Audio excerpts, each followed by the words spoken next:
हैं कि जो भी हमारे टीचर्स की भी एक वैल्यू होती है। जो भी टीचर्स हमें डांटते हैं या कुछ भी करते हैं, हमको सही से डांटते हैं, तो अभी तो हमको सामने से अच्छा नहीं लगता, लेकिन बाद में रियलाइज होता है जो भी टीचर हमको डांट रहे थे, हमारी गलतियां बता रहे थे, तो उसका भी एक अलग रोल था। और आगे चलकर अब एक बात तो ये रही, टीचर्स और पेरेंट्स आपको एक जगह तक आपको बता सकते हैं, लेकिन अपनी गलतियों को सुधारना कैसे है, उस उनके बताए हुए मार्ग पर चलना कैसे है, ये सभी आप पर निर्भर करता है। और कई सारे यानी लोग हैं ये भी सोचते हैं कि मान लीजिए हमें पैदा कर दिया गया है, भगवान ने पैदा किया है, तो वहाँ पे कोई भी हमारे लिए कोई भी अच्छी वो नहीं है, इनकम नहीं है, या हमारे पास अच्छी सुविधाएं नहीं है। तो उनके लिए मैं एक छोटा सा एग्जांपल देना चाहूँगा। आपने डॉक्टर एपीजे अब्दुल कलाम का नाम सुना होगा, जो सन 2002 से 2007 तक भारत के राष्ट्रपति थे। तो वो भी बहुत ही ज़्यादा गरीब परिवार में जन्मे थे। उनके पिताजी एक मछुआरे थे, और वो शाम को यानी कि आते थे और इतने पैसे भी जुटा पाते थे कि सही से खाना भी वो नसीब कर पाएँ। तो ऐसे ही अब्दुल कलाम ने आगे बढ़कर उन्होंने एक काम चालू किया, उन्होंने काम चालू किया अखबार बेचने का, क्योंकि तब ये मोबाइल वाला सिस्टम तो था नहीं।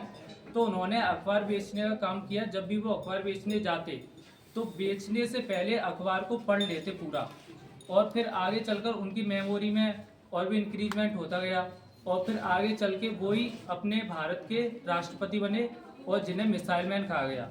तो एक बार उनसे इंटरव्यू में पूछा गया कि आपने जी अखबार बेचने का काम ही क्यों चुना, और कोई काम क्यों नहीं चुना।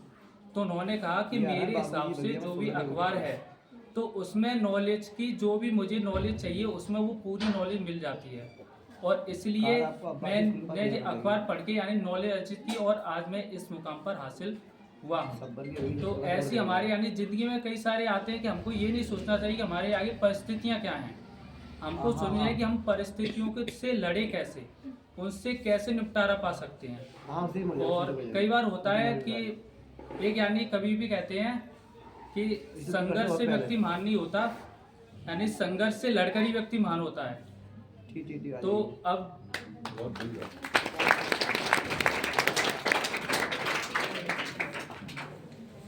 तो देखिए, हमारे जो भी मान लीजिए विद्यार्थी जीवन में हमारे लिए पढ़ाई आपके लिए आवश्यक है।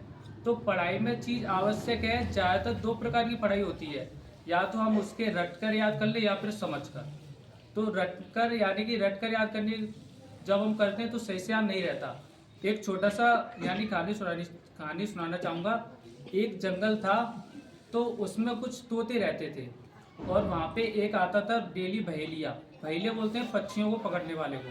तो डेली बहेलिया आता था, वहाँ पे दाना डालता, जाल बिछाता, और डेली पक्षी उसमें फंस जाते और उनको ले जाता।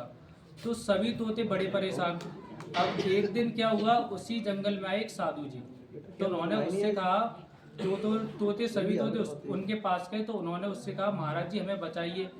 तो उन्होंने उनको एक बात बताई, देखो मेरी एक बात हमेशा याद रखना कि बहेलिया आएगा, जाल बिछाएगा, दाना डालेगा, खाना मत, फंस जाओगे।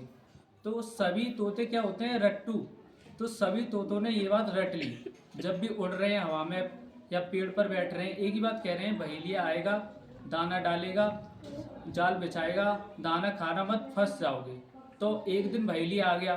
तो सभी तोते यानी ये बोल रहे थे, उड़ रहे थे कि बहेलिया आएगा, जाल बिछाएगा, दाना डालेगा, खाना मत, फंस जाओगे।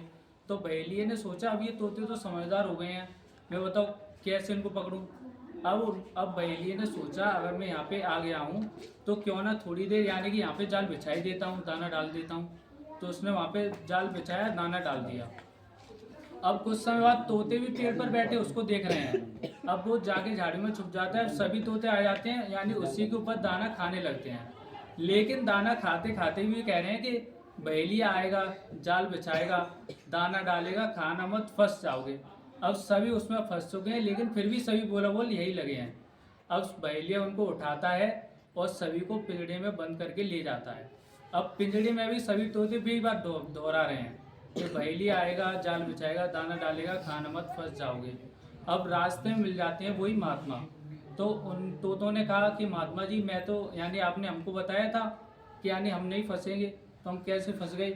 तो महात्मा जी ने बताया कि आप जो फंसे हो तो आपने उसको समझा नहीं, आप अगर उस बात को समझ जाते, आपने केवल उसको रट लिया, अगर आप उस बात को समझ जाते तो आप नहीं फंसते। तो ऐसे हमारे पढ़ाई में भी आते हैं, तो हमको ज़्यादातर चीज़ें करनी चाहिए सोच समझकर, जो भी चीज़ समझकर करनी चाहिए, और हर एक चीज़ के और हमें अपने कुछ तरीके भी बदलने चाहिए। मान ली हमेशा पॉजिटिव थिंकिंग सोचना चाहिए।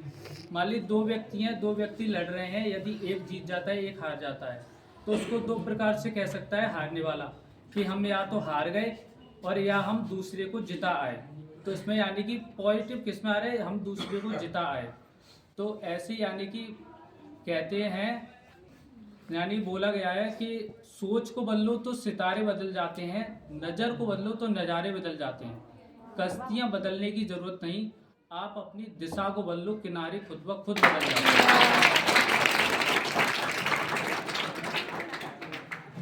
इसी साथ यानी कि मैं सर का भी बड़ा धन्यवाद कहना चाहूँगा कि उन्होंने आपके सामने मुझे बुलाया, और आपका भी बहुत बहुत धन्यवाद कि आपने मेरी बात ये सुनी शांति से।